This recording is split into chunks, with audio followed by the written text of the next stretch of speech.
From accidentally throwing a £3 million lottery ticket in the bin to spending an entire $16 million prize in under 90 days. These are the absolute dumbest lottery winners of all time, beginning with Jose Antonio Cuatok, who almost lost his entire lottery fortune after getting someone else to claim the money for him. You see, when Jose won the $750,000 jackpot back in 2010, he was living in the US illegally, so Jose asked his boss to claim the prize on his behalf, as he feared he couldn't claim the money without potentially facing legal trouble and deportation. Oh boy, the boss tried to steal the man money.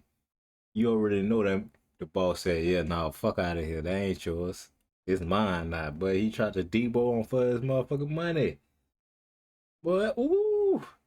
But the boss would have had to see me, boy. You would have had to catch his hands. Fuck out of here. You just tried to steal my fucking lottery ticket, $750,000. You know what I could do with that money? Oh boy, you catching these hands. Like, I would have turned it to one of the motherfucking boys that be trying to collect that insurance money. Boy, I would have cut some brakes or something. Boy, you got me fucked up. I'm cutting the brakes on your truck. Shit. let that sink in, motherfucker. Shit. Let you get on the road and start driving. Shit. I don't know this what the fuck I do. Perfectly until Jose's boss began to falsely state that he was the one who had actually purchased the ticket. Taking legal action against his boss was risky, given Jose wasn't supposed to be in. I'm about to say, but you know, damn, you know, like, people really be doing shit like that. They'll really try to fuck you over for shit like that. Like, shit, even if it wasn't even fucking $750,000, he probably would have tried to do that for over $10,000. Shit, probably $5 for real. He probably would have tried to fuck him over for $5, and then tried to fire him after that if he would have said something. In the country at all. However, given he had security camera footage of him purchasing the ticket, Jose did so and was able to prove that he was the rightful owner to the $750,000 prize. Only $250,000 this went to taxes, another $250,000 was spent on court fees, and throughout the legal process, Jose was jailed for drunk driving. Oh goddamn! Yeah, the bro can't catch a break. Damn. So he spent the whole $250 unnecessarily because he wasn't supposed to be fighting the fucking case. And then you get caught with drunk driving. Oh boy, your life with the god damn, boy. That's the devil right there. That's what the church people be saying. They ain't that with the devil. The devil working. And was deported back to Guatemala as soon as he won the court case. However, at least Jose Antonio Cuatok got to keep some of his winnings, as Denise Rossi. I mean, shit. 250, you a legal immigrant, shit. With 250, shit, probably with 10,000, boy, you can get back into the U.S. on some real shit. You can get back into that U.S. with no problem. And then, boy, you balling. You balling, shit. You can get you a nice house if you want to, shit. Well, not nowadays, because shit fucked up. Like, the housing market is fucked up, and the motherfucker can't buy a house if I wanted to. Right now, and shit, with the interest rates and how the prices of the houses is, shit, fuck that. And then you got rent. Oh my god, rent going out of fucking control right now. Then it's fucking hot.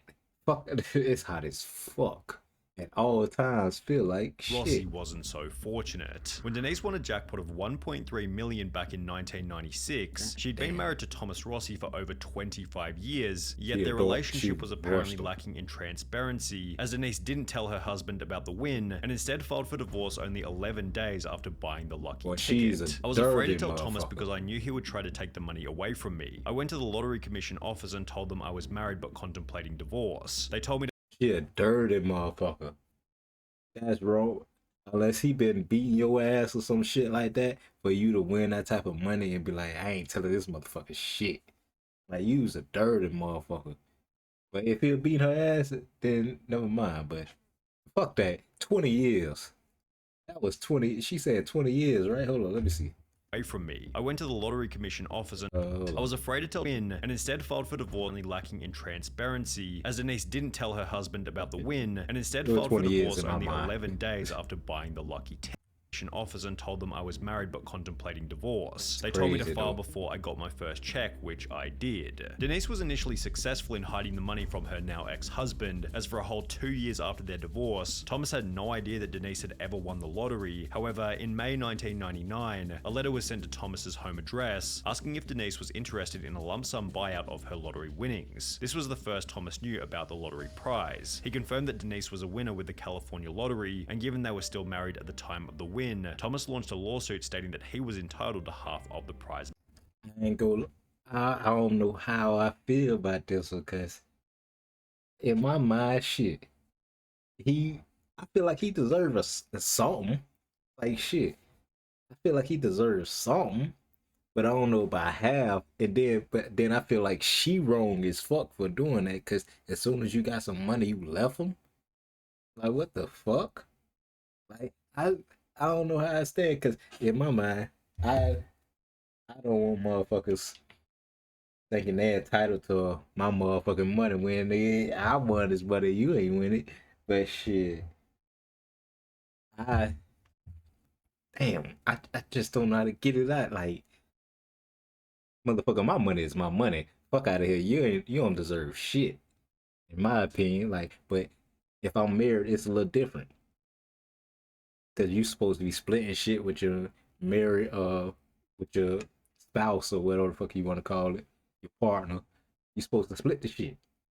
You ain't supposed to be like, oh yeah, boy, I got money now, I'm leaving this hoe. Oh man, you stay with her. Stay with her, man. You stayed with her for 20 fucking years. But she stayed with him for 20 years. Money. The judge specifically found that Denise's failure to disclose the lottery winnings constituted fraud, oppression, and malice, and as a result, the trial court awarded Thomas 100% of the lottery winnings, which left Denise with less than... Oh no, boy, I'm heated. I ain't gonna lie to you, boy. I'm heated then, boy. I ain't gonna lie, boy, she probably got caught with murder. She probably did. Because, boy, 100%, he get the whole thing. Oh, boy, she about to try to kill that man. Like I said, she go cut his brakes. She go, what they be doing on the TV shows? Shit, she go hire a hitman to go get his ass or something. He took the whole thing without even trying. She coming for that money. Nothing, considering she also had to pay for her own legal fees. Yeah. However, Denise's loss of $1.3 million was still nothing in comparison to Evelyn Adams. Dubbed the luckiest woman in America, Evelyn Adams became the first person in human history to win the lottery twice, initially for $3.9 million in October 1985, before winning another $1.4 million only 4 months later. Man, what the fuck? Why I can't be this lucky? Like, bro, you know what I can do with that money? I ain't gonna lie, that money don't stretch as far nowadays, but shit, that's still good money. But back in 1985, motherfucker, compared to now, nigga, you was a multi-millionaire. But then shit, if you think about it, cause bruh, I'm pretty sure if you calculate the money now, that'd be probably about a good 10 mil right there, for sure. For sure, like, bruh, I was back then probably wasn't nothing but fucking $30,000. Now imagine you got 3.9. Well, you buying mansions and Lamborghinis and yachts and private planes and shit, man. Nigga, you balling, man. And she won twice. Come on, now. She probably ain't lived that long. Hey, if you that lucky, bro. I don't know, man. You can't live that long if you that lucky. Ain't no way. You done used up all your luck for the rest of your life or some shit. Cause ain't no way you won that shit twice.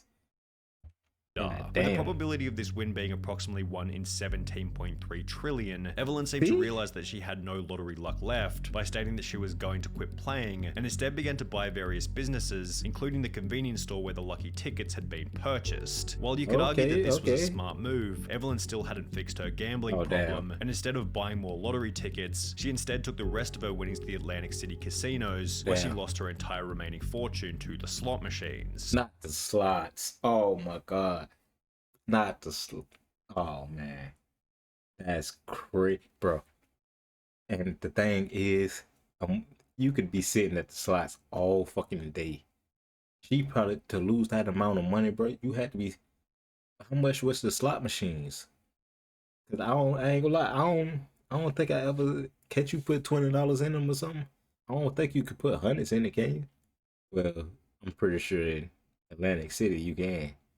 So yeah, okay, if you put about hundreds of dollars in that motherfucker at one time, I can go for it. If you putting motherfucking $5 in one at a time, you gonna be fucking there all fucking shit. You gonna be there for about 5 years. I feel like.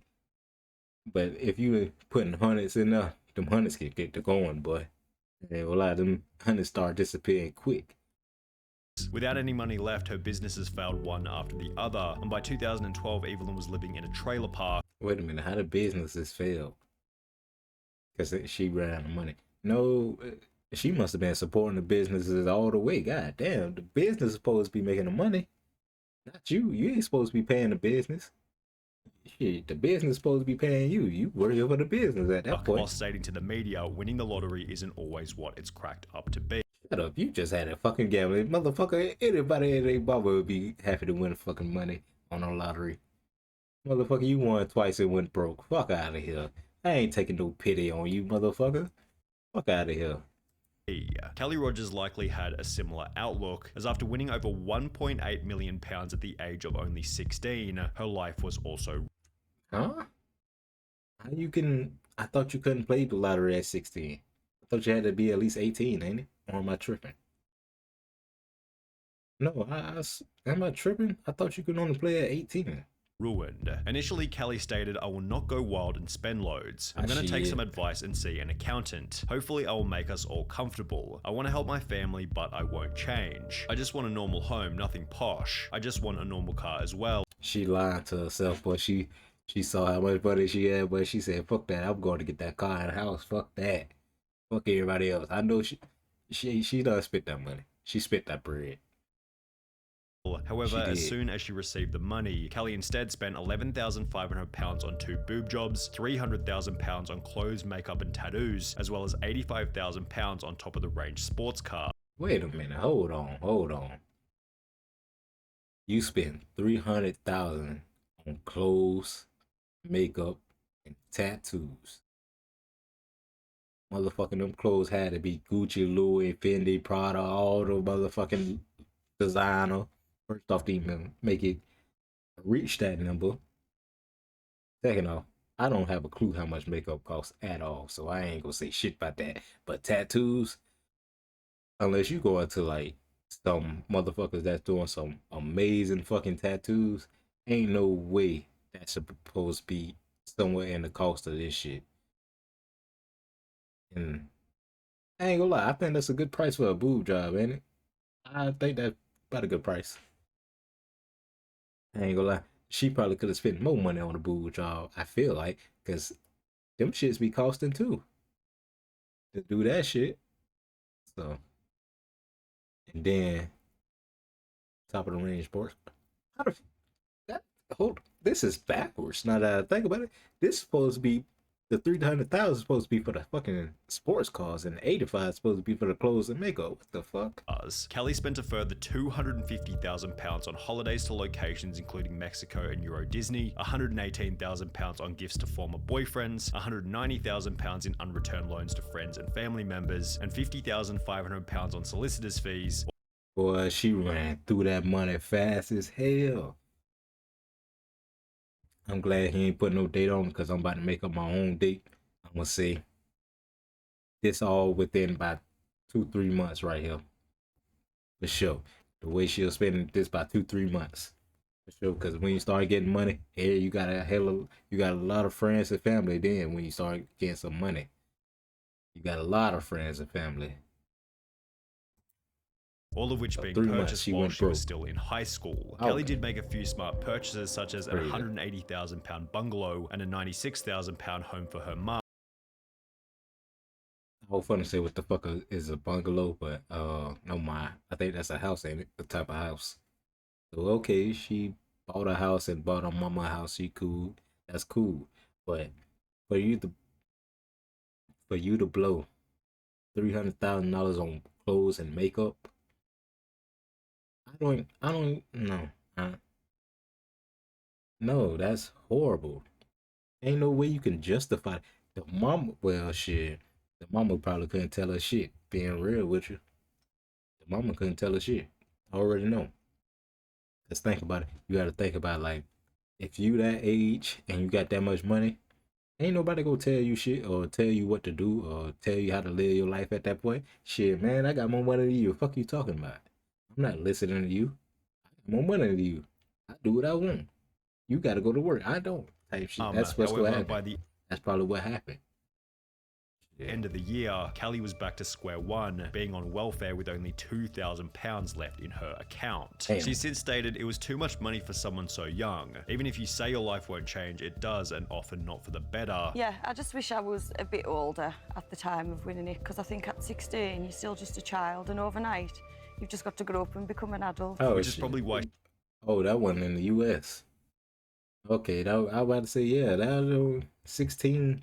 sound like you were too young to buy a motherfucking lottery ticket, but she ain't from the U.S. Okay, gotcha. She's now an advocate for raising the UK's legal gambling age from 16 to 18. Okay, see? Callie Rogers certainly spent her money poorly. However, at least she had the chance to spend it, as 25-year-old Amanda Clayton from Detroit was no longer alive by the end of her spending spree. Damn. When Amanda won the $1 million jackpot back in 2011, it seemed as though her life had been changed overnight. However, her win quickly became controversial after the media learned that she was still collecting food stamps and benefit payments despite having won the lottery. Detroit woman. Yeah, boy, she said, I'm gonna keep this money. Fuck out of here. She did what ODB did, Old Dirty Bastard. Shit, he was still on getting welfare. Going to get food stamps Is now and shit. the second lotto winner in the state to keep taking food stamps after hitting it big. And Amanda Clayton, who won $1 million. She say they gotta stop her. They say they gotta stop her. If y'all ain't gonna stop me, I will keep using it. And took home a $700,000 lump sum. The 24-year-old says even though she now owns 2 homes, she figured she was still allowed to use a bridge card. After being confronted about the behavior, Amanda had the following to say. I thought that they would cut me off, but since they didn't, I thought maybe it was okay because I'm not working. Hey, I don't blame her. Hey, if y'all ain't gonna cut me off, I'm gonna keep going until I can't no more. That's on y'all part. I ain't gotta do nothing. Y'all gotta go cut me off if y'all feel like it. Shit, I'm not gonna go out. I ain't gonna go out there and snitch on myself like, hey, I'm a millionaire now, so I can't.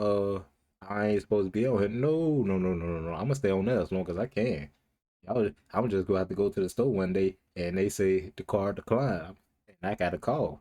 That's when I'm gonna be like, okay, I had a good run. It's over, but I ain't going to snitch on myself now. That's crazy.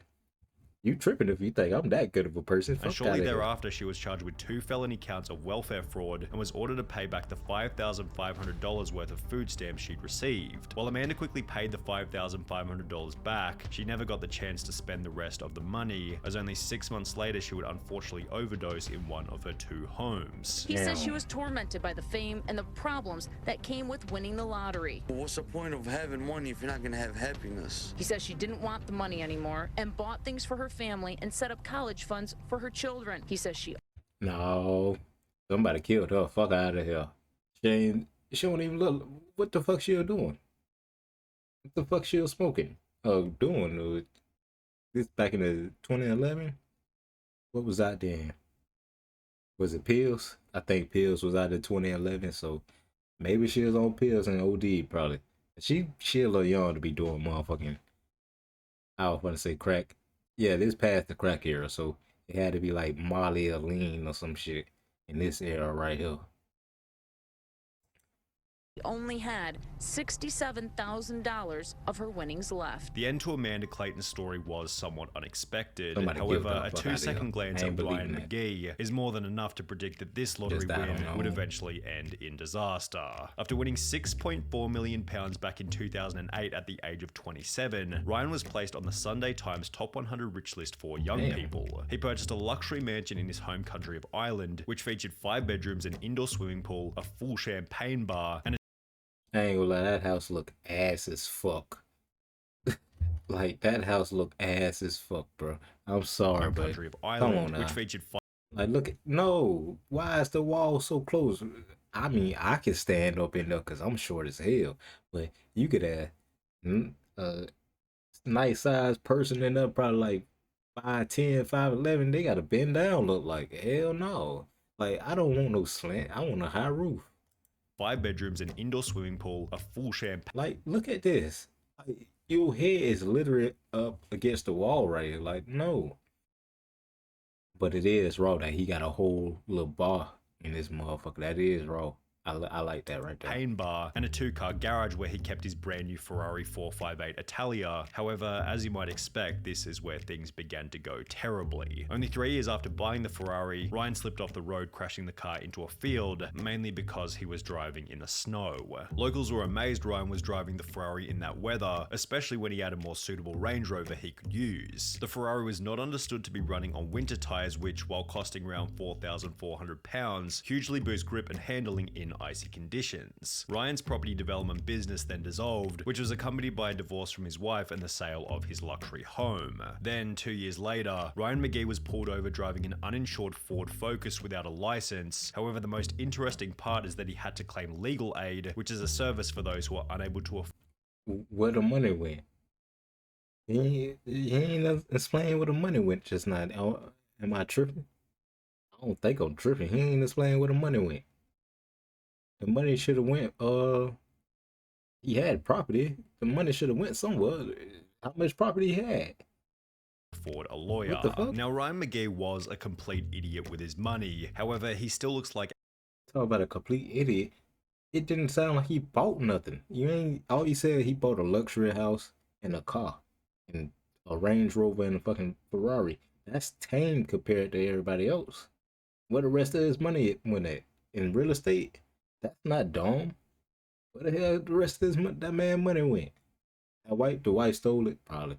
Maybe. Albert Einstein when compared to Martin Tott. When Martin and his wife Kay won £3 million back in 2001, they didn't go in to claim the prize because, well, they had no idea that they were winners. They'd purchased a ticket in passing, completely forgotten about it, and would only come to realize that they were the winners after hearing about the unclaimed prize over 6 months later. The main problem was that at some point, the ticket had been misplaced or thrown out completely. Despite frantically searching, the pair couldn't find their ticket, but were sure they had won because the jackpot numbers matched the ones they used every week. Computer records in their local Londis proved Kay really had purchased the ticket, and the thrilled pair rushed to tell lottery organizer Camelot to claim their prize. But they fell victim to a little-known rule, stating lost tickets must be reported within 30 days. After 45 days of deliberation, Camelot told the devastated couple that they would not be collecting the jackpot, and as a result, the couple's marriage eventually came to an end. I can understand that. That was on y'all fault. That was on y'all fault to not look and not fucking pay attention. Why y'all? We'd only known. I'm not going for how y'all play every week and don't look at the thing. Not even in passing. Come on now. How you play every week and be like, because obviously if you playing every week, you hoping that you hit it. So if you play every week, you supposed to be checking it. You ain't got to check it every day, but at least check it. I'm not going for that one. Each other for 2 years, and so the I'm with the company quickly on that highlighted that was our your differences. All we did was bicker. Sadly, both of us agreed we should split, and Kay moved out. Martin seems to have convinced himself that losing the ticket ended up being a good thing, having stated, "For a long time I lost sight of who I was and what I believed in. But I can honestly say I'm glad I didn't get the $3 million now. There is no guarantee it would have brought me happiness, and if there's anyone..." Fuck out of here. I ain't going for that. Man, fuck out of here. Man, if you was in a fucked up situation, that $3 million could have made, that could have saved your divorce on some real shit. Because you could have been like, all them problems that we were talking about and all that having, we could get that solved on some real shit. Because being real, more than likely they divorced because, like, I won't say the lottery ticket, the $3 million that they missed, but that damn sure had a big part in it. I believe that for sure. Anyone else who would have agreed with this statement, it definitely would have been the most miserable lottery winner of all time, William Post. When William won a $16.2 million jackpot back in 1988, he had just $2.46 in his bank account and was able to purchase the lucky ticket by selling a ring for $40 to a local pawn shop. This, in conjunction with the time he'd spent in jail for cashing invalid checks, highlighted William Post's awful money management skills and acted as foreshadowing for how poorly his lottery win was eventually going to be spent. Only 84 days after receiving the $16.2 million, William Post had spent the entire fortune on a boat, a lease for a restaurant in Florida, a used car lot, as well as a private jet. However, even after all of the money had been spent, Post took on a further $500,000 loan to purchase a mansion in Oil City, Pennsylvania. The problem was that William hadn't actually purchased the original ticket himself and had rather given the money to his girlfriend who had bought the winning ticket for him. Because of this, she was able to successfully sue him for 1/3 of the winnings, meaning that Post now owed $5.4 million to his ex-girlfriend from the $16.2 million that he no longer had. Since Post was unable to make the— I ain't gonna lie, in situations like that, I feel like it's just better to solve that on your own, not go through the court. Fuck that. How much you want?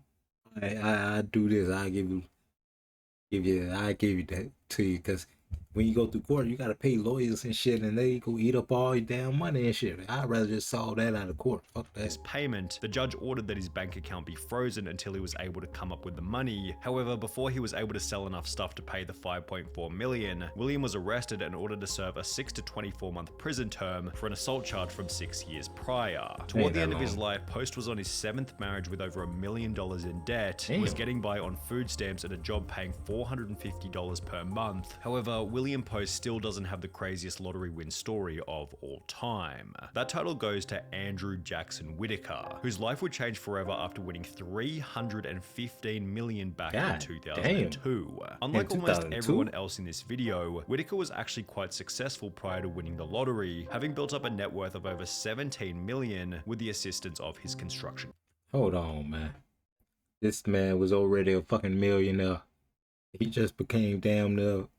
Oh my god, bro, that's crazy. Oh man, that's so unfair. You was already. It's not unfair. He worked to do that shit, so I can't take that away from bro. But still, bro, what you need with that type of money? Company. And while this would imply that he was in a position to manage a large lottery win, this isn't what would happen. Whittaker instantly donated 10% of the winnings to churches, Christian groups, and spent a further $14 million establishing the Jack Whittaker Foundation, which provided free food and clothing for low-income families in West Virginia. Obviously, you're doing God's work with all this money. Yes, I am. I'm helping a lot of people, and I plan to help a lot more. He then drove back to the convenience store where he had purchased the ticket before giving the clerk a $44,000 check, a $123,000 house, and a brand new Jeep Cherokee, which was followed by Whittaker buying himself a Lamborghini, in which he'd drive around his neighborhood throwing money out of the window. After flaunting this wealth, his Lamborghini was broken into, where thieves stole $545,000 in cash. However, this— How much? Hold on. No, I ain't hear that word right.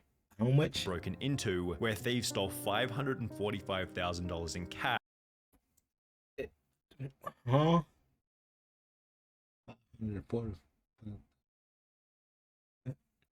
Am I tripping?